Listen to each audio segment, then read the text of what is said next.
Hi friends, welcome to Padmasan kitchen. Like చేయండి, subscribe చేసుకోండి. Onions clean చేసుకుని కట్ చేసుకుని పెట్టుకోవాలి. పచ్చిమిర్చి కట్ చేసుకుని పెట్టుకోవాలి. ఆయిల్ తగినంత వేసుకోవాలి.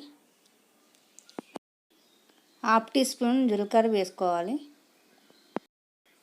పచ్చిమిర్చి వేసుకోవాలి.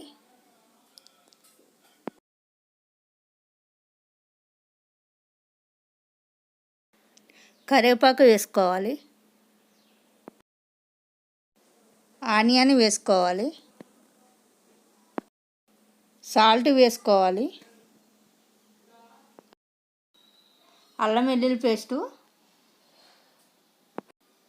2 స్పూన్లు వేసుకోవాలి. మటన్ వేసుకోవాలి.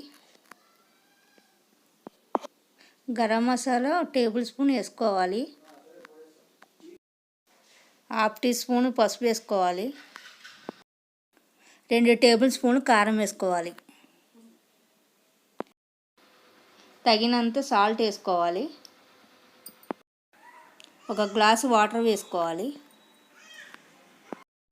కుక్కర్ మూత పెట్టుకోవాలి. 2 విజిల్స్ పెట్టుకోవాలి. మటన్ కర్రీ అయిపోయిందండి. చాలా రుచిగా ఉండే మటన్ కర్రీ రెసిపీ మీరు ఒకసారి ఇలా చేసి చూడండి. లైక్ చేయండి, సబ్స్క్రైబ్ చేసుకోండి.